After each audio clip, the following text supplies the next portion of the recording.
Bonjour à toutes et à tous, aujourd'hui nous allons parler de mobilité douce en zone urbaine, mais encore de livraison à vélo. Car si le vélo est de plus en plus utilisé par les citoyens, c'est aussi le meilleur moyen de transport pour les livraisons de petits colis, et pas si petits que ça d'ailleurs. Vous pensez peut-être à Deliveroo et autres grosses entreprises de la foodtech, mais non, aujourd'hui on va parler d'une boîte bruxelloise qui, en plus de lutter pour l'environnement, respecte et valorise convenablement ses coursiers. Il s'agit de Molenbike. Alors qu'est-ce que c'est ? Eh bien, on voit ça tout de suite avec Arnaud et Raphaël, deux des fondateurs de Molenbike.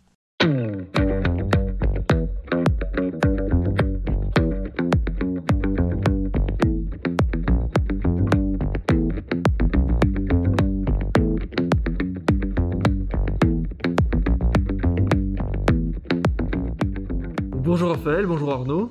Bonjour Benjamin. Comment ça va ? Très bien. Alors, j'ai déjà posé la question dans un épisode précédent, donc désolé pour le manque d'originalité, mais combien de temps vous passez sur votre vélo par jour ? En général, avec Molenbike, on n'a vraiment aucune journée qui est similaire à une autre, mais je dirais qu'en moyenne, on est sur entre 50 et 70 km par jour, et parfois on peut aller un peu moins, un peu plus. Une grosse journée pour nous, ça va être 80-90 km. Mais voilà, en moyenne, on dirait 50-60 km, donc 4-5 heures de vélo par jour. Ouais, quand même. Et donc effectivement, si on parle de vélo, c'est parce qu'on va parler de Molenbike. Rapidement, qu'est-ce que c'est Molenbike ? Alors Molenbike, c'est une coopérative de livraison à vélo qui a été créée il y a 3 ans par 6 cofondateurs avec différents horizons. D'une part, il y avait 3 personnes, dont Arnaud, qui faisait de la livraison avec Take It Easy, qui a fait faillite. Suite à ça, ils se sont rencontrés avec l'idée d'un projet coopératif.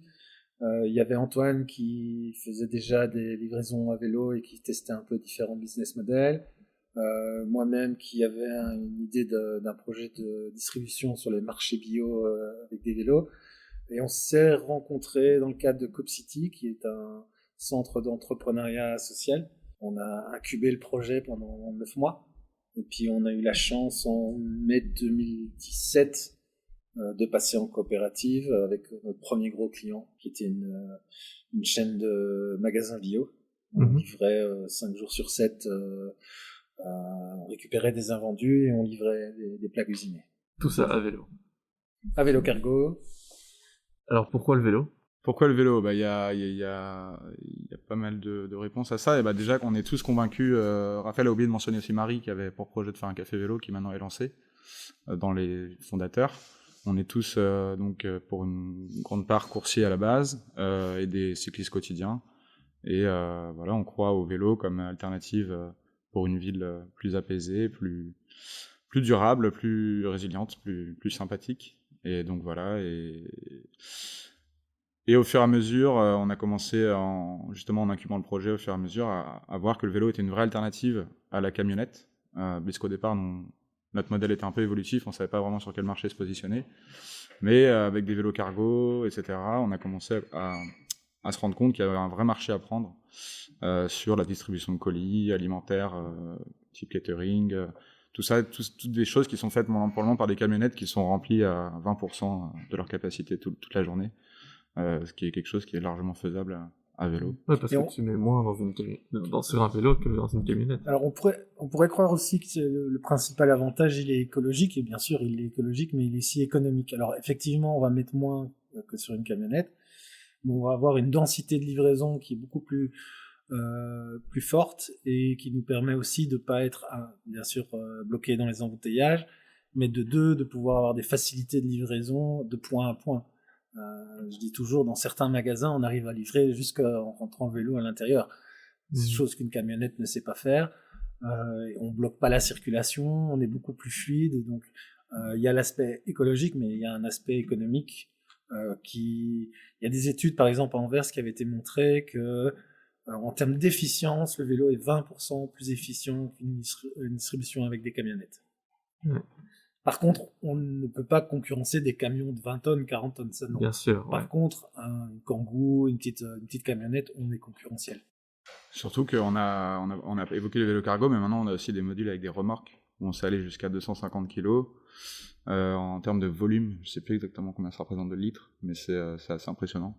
Ouais, c'est ce que j'allais vous demander aussi, quel type de vélo vous utilisez du coup? Donc il y a les vélos cargo, c'est ça? Uniquement des vélos cargo. Au départ, on avait des vélos cargo biodynamiques, comme on les appelle, c'est-à-dire sans moteur électrique. Ça nous permet d'avoir une capacité d'emport de 90 kg. Et depuis maintenant plus d'1 an, on utilise aussi des vélos électriques et on rajoute des remorques avec effectivement des grosses capacités d'emport. Ouais. À titre d'exemple, on livre des sapins de Noël pour la ferme Nopilif au mois de décembre. Ça peut paraître un peu fou, mais c'est tout à fait transportable en vélo. On peut mettre 4-5 sapins de Noël sur une remorque, par exemple. Ouais, on livre aussi. On a un client pour qui on fait une tournée hebdomadaire de café, et là, on s'est monté jusqu'à 200 kilos, où on livre 4-5 magasins Horeca, où on les approvisionne pour tout leur café pour la semaine. Donc c'est ça, vos clients, c'est des petites boîtes ou des petits cafés, etc. C'est pas des particuliers. Non, 90% de la clientèle, c'est du business to business, Ouais. donc c'est des professionnels. On a une petite partie de livraison, par exemple, pour un magasin bio où on va livrer des clients. Là, le client final, c'est effectivement des particuliers, mais au début, nos clients, c'était principalement des early adopters, donc des gens qui croyaient au projet purement d'un point de vue écologique, parce que c'est bien, parce qu'ils ont une chaîne bio, parce que c'est... Ouais. Et maintenant, ce qu'on constate de plus en plus, c'est que les demandes qu'on a, c'est même des gros groupes, même des groupes qui sont au Belvinte, qui veulent faire appel au service de livraison à vélo. Et donc, il y a un changement de paradigme depuis 1 an et demi, 2 ans, où ce n'est plus uniquement que les gens convaincus par l'aspect écologique, mais maintenant par l'aspect économique. Et sur le type de client, au départ, on était vraiment ciblé Horeca, parce que nous, c'était notre projet de base, c'était vraiment donc, tous des artisans qui font des repas, des catering pour des entreprises, etc. Et on a beaucoup évolué. Maintenant, on livre vraiment à peu près de tout, quoi. Des journaux, du café, du fromage. On fait même des plaques d'immatriculation. Donc ça, c'est un peu On fait aussi des rodacs, des échantillons pour des laboratoires. On fait vraiment... Maintenant, notre clientèle est vraiment très diversifiée. On a aussi une part de marché public, que ce soit par exemple des marchés publics de documents administratifs importants par porteur, qui demandent d'avoir du point à point, ou également des marchés publics pour la région, dans le cadre d'actions de sensibilisation. Donc ça, c'est un marché qui, il y a 3 ans, quand on a commencé, était carrément fermé, parce qu'en fait, il fallait avoir certaines références et être connu, et maintenant, on gagne de plus en plus de ce type de marché, qui permet d'avoir un gros volume sur peu de temps.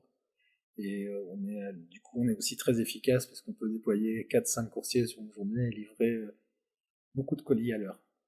Ouais, c'est chouette.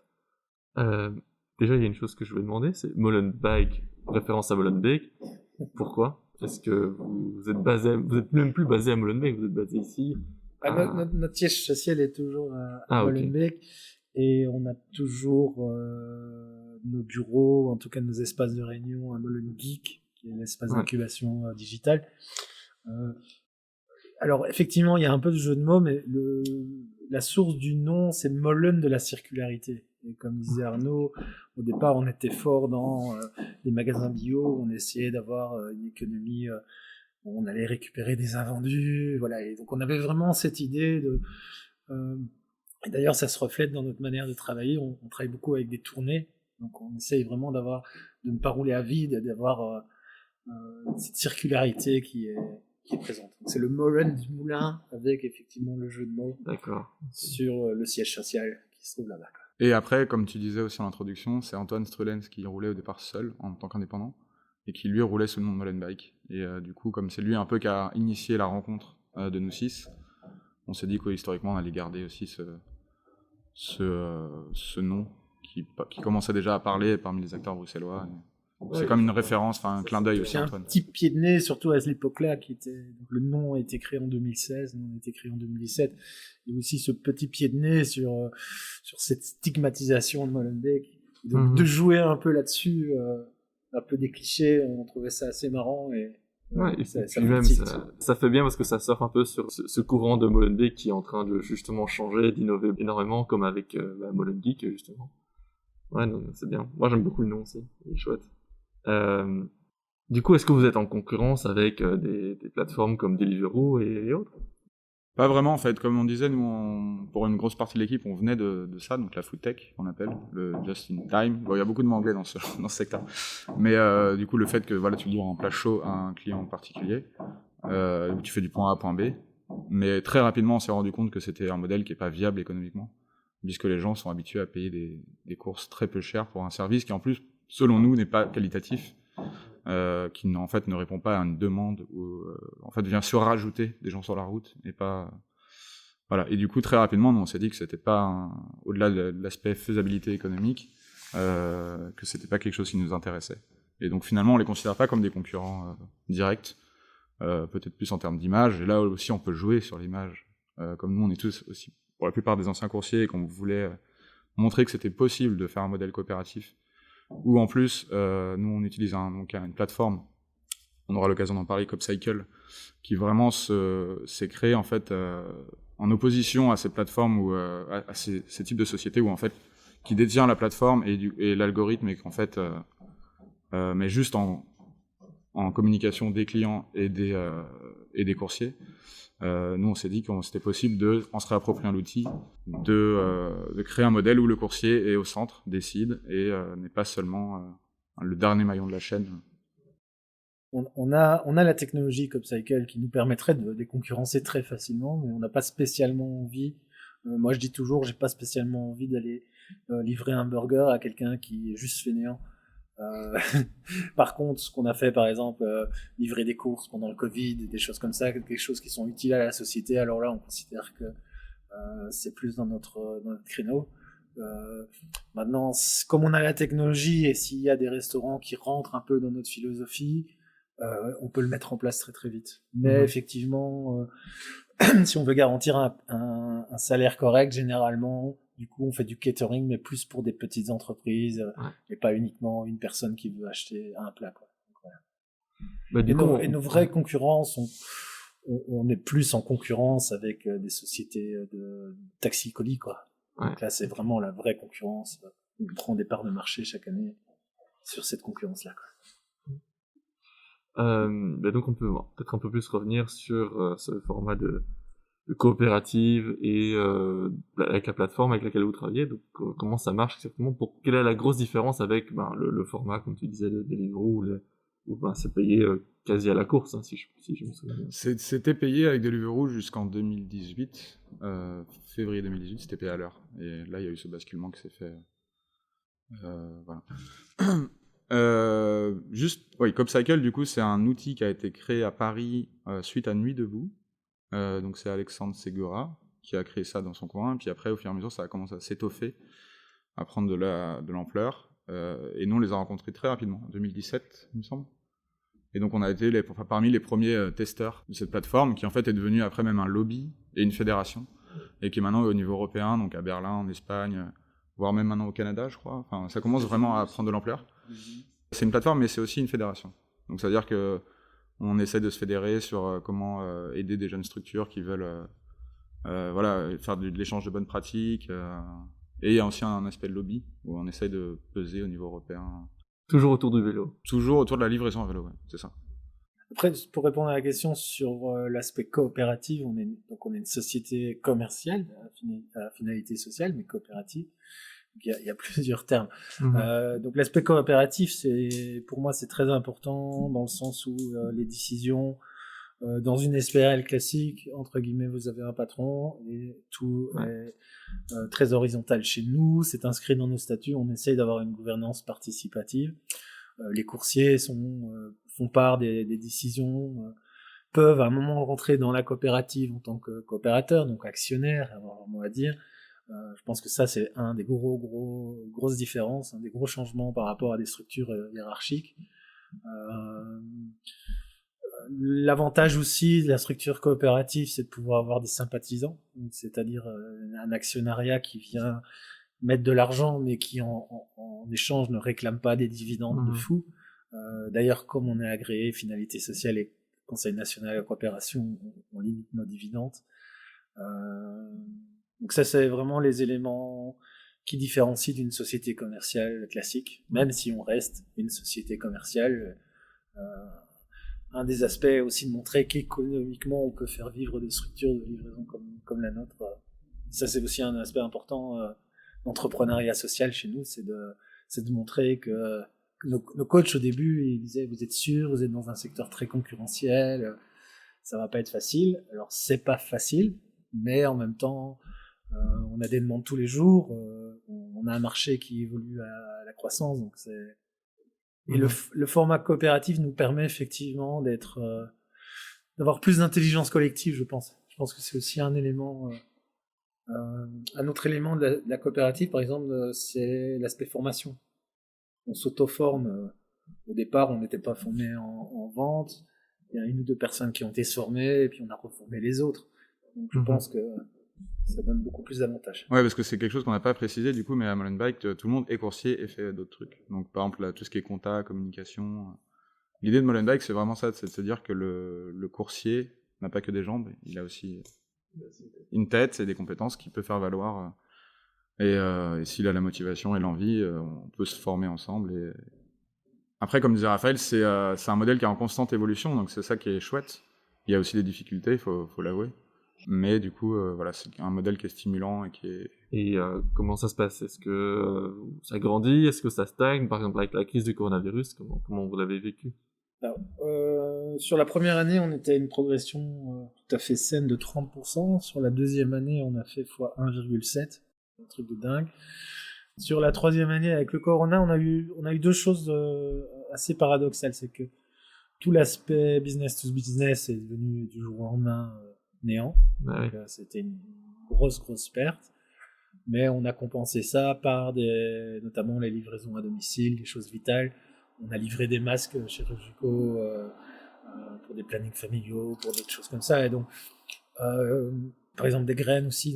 Au moment du déconfinement, on a livré, je sais plus, 800 ménages bruxellois pour qu'ils puissent faire un petit potager chez eux. Ça nous a permis, entre guillemets, de limiter la casse. Mais en tout cas, je pense que la croissance cette année, on va stagner par rapport à l'année dernière. Ouais, au moins, vous n'êtes pas complètement écrasé par le lockdown et compagnie. Quoi. Non, ce qui ressent un petit peu, c'est un peu le cash flow, parce que tout le monde a un peu du mal à payer. Et donc les clients augmentent un peu leur délai de paiement, mais on a réussi à faire ça en bonne intelligence. On a aussi décidé, par exemple, quand il y a eu le 16-17 mars, quelque chose comme ça, on s'est tous réunis. Qu'est-ce qu'on fait? Et là, par exemple, on a pris des décisions de ne pas accepter de nouveaux clients, alors qu'on avait une demande de fou, de gens justement qui faisaient du food tech et qui voulaient tout l'Oreca. Et on a dit non, par exemple, parce qu'on ne peut pas mettre en place des mesures sanitaires, on va privilégier... si la commune ou les régions nous demandent des choses qui sont vitales, c'était aussi pour nous protéger. Donc, ce qui fait qu'il y a eu un chômage économique pour certaines personnes et qui se sont retrouvés au chômage, mais voilà, ça en est quand même pas trop mal sorti. Alors, malgré que vous appelez Molenbeek, vous ne travaillez pas qu'à Molenbeek. Vous travaillez les 19 communes de Bruxelles. Voilà, c'est ça que j'avais demandé. Et donc comment ça marche? Donc si maintenant je suis justement une boîte qui veut faire appel à vos services de livraison pour peu importe pourquoi, comment est-ce que je vous contacte? Comment est-ce que je fais appel à vos services? Le mieux c'est d'envoyer un mail à info@molenbeek.be en précisant dans les grandes lignes la demande, et puis après on fixe un rendez-vous et là on prend le maximum d'informations, on échange et après on propose un devis, une collaboration. Si on a réussi à se mettre d'accord sur un type de service. Et ça peut aller assez vite, en fait. Et est-ce que vous avez des exigences un peu particulières, comme, je sais pas moi, le type de business ou... Ça, c'est une grande question, parce que comme disait Raphaël, au départ, on a été créé on a même une charte éthique. Il y a encore des clients qu'on refuse à l'heure actuelle, où en fait, on passe même pas le stade de la discussion, parce qu'on comme on est une équipe, on sonde l'équipe et on voit aussi tout simplement est-ce qu'il y a la force vive, est-ce que les gens ont envie d'investir du temps, par exemple, pour aller négocier avec une grande multinationale. Voilà, et du coup, en fait, naturellement, la sélection se fait comme ça, en fait. Si ça branche personne de se pencher sur une grande entreprise de cosmétiques, en fait, naturellement, on dirait on n'a pas le temps, donc on le fait pas, quoi. Mais du coup, il y a quand même eu un shift là-dessus, où au début, on voulait vraiment s'entourer que d'acteurs qui étaient dans la même éthique que nous, mais finalement, on s'est dit... L'aspect éco-responsable de notre livraison, c'est en fait remplacer les camionnettes. Et donc, on a un peu élargi le spectre du type de client, en se disant qu'on allait, qu'il fallait aussi faire vivre la coopérative, qu'à un moment donné, il y a aussi une réalité économique et qu'on peut pas être que avec des gens qui démarrent une activité innovante, etc. Parce qu'il y a d'office, il y aura peut-être un problème de liquidité ou... Ouais, et puis en plus, du coup, même si vous travaillez peut-être pour une plus grosse boîte multinationale, en même temps, ça fait, comme tu dis, supprimer des camionnettes à Bruxelles, et du coup, ça améliore, ça a quand même un petit impact sur l'écologie. Exact, c'est plutôt là-dessus qu'on est parti. Même s'il y a de nouveau, des fois, des débats. Je pense que maintenant, la ligne est plus ou moins assez claire dans l'équipe. Mais elle continue à évoluer aussi, c'est ça qui est chouette avec Molenbeek, c'est que c'est un projet qui continue à évoluer tous les jours. C'est pour ça que je pense qu'on s'approprie le terme startup. Au-delà du côté Startup Nation, c'est juste l'idée qu'on a un projet qui évolue constamment. Et c'est ça nous plaît en fait, d'avoir une activité innovante, un modèle innovant où il faut toujours essayer de s'améliorer. Et du coup, c'est pour ça, je pense qu'on peut s'approprier le terme de startup.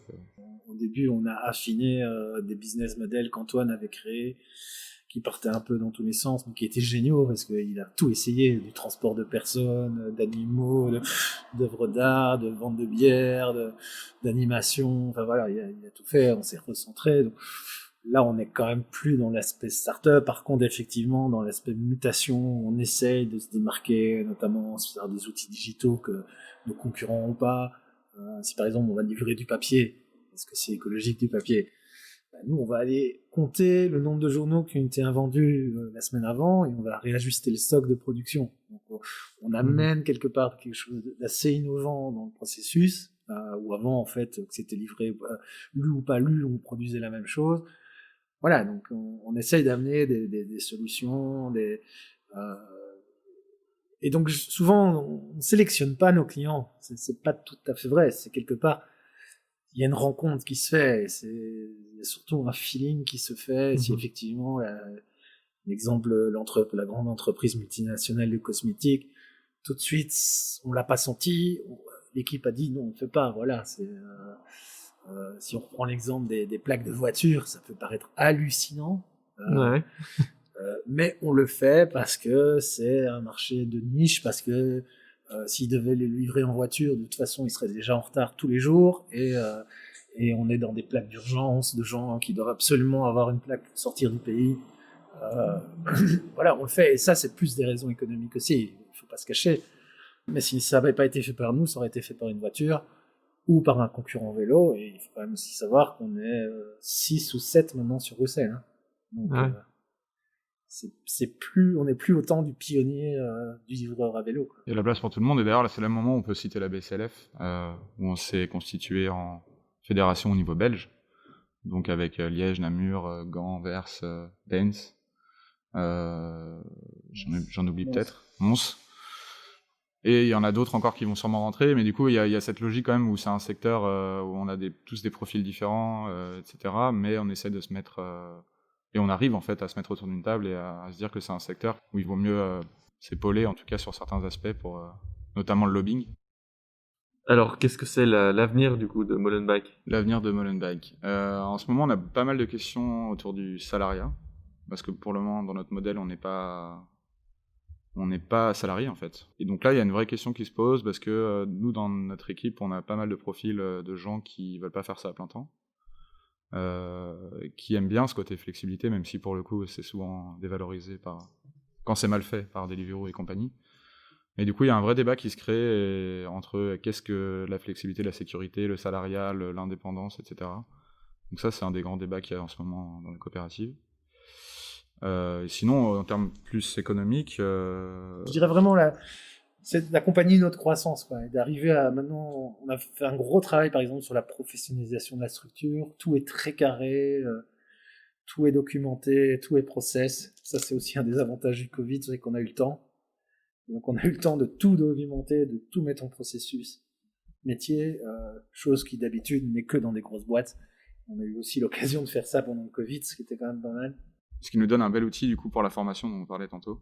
C'est-à-dire que maintenant, quelqu'un qui arrive chez Molenbeek et qui est coursier et qui a envie de s'investir pour autre chose, en fait, on a tout documenté et on est capable de l'accompagner et de lui fournir des outils pour qu'il se forme et qu'il soit après, du coup, à terme, intégré dans l'équipe, plus dans l'aspect quotidien de la structure. Donc, en termes de formation, ça va être la vente, ça va être comment livrer, enfin, qu'est-ce que ça va être? Alors livrer, t'es obligé, en tant que coursier, ouais, ça on accompagne aussi évidemment les personnes, même si du coup, vu que par manque de temps, on essaie quand même de prendre déjà des gens un peu formés par avant à la livraison, ou en tout cas au vélo, qui sont déjà des bons cyclistes, on va dire. Donc, à l'entretien d'embauche, on fait le tour de la cuisse pour voir si c'est des bons cyclistes. L'aspect formation, malgré que les personnes soient déjà formées, on les accompagne par ce qu'on appelle des shifts de following, donc un suivi, et puis un écolage. Et puis une fois que ce processus de 2 fois 3 heures, 2 fois 4 heures est fait, ils rentrent dans la structure et alors ils postulent à des shifts et ils roulent. Voilà, et après sur les autres aspects, ça c'est à la demande, c'est-à-dire qu'on fait régulièrement des réunions d'équipe, là, 1 fois par semaine. Et là, on parle de thématiques différentes, on a mis en place des groupes de travail aussi, et là, du coup, c'est la personne, est-ce qu'elle est attirée plus par la vente, la communication, la compta, il y a pas mal de choses à faire. Hein. Le planning, évidemment, on n'a pas parlé aussi, mais de la mécanique, qui est importante pour une coopérative à vélo. Voilà, donc c'est plein de tâches comme ça, donc c'est selon les profils des gens, leur envie, D'ailleurs, en parlant de défis, ça va être c'est la sortie du Covid avec nous. Ça fait depuis le mois de mars qu'on n'a plus de réunions physiques. Tout s'est fait en virtuel. Et donc, il y a quand même un peu ce décalage. C'était un choix dramatique, enfin pas dramatique, un choix drastique parce que on n'était pas obligé de le faire. On fait partie des sociétés qui sont vitales.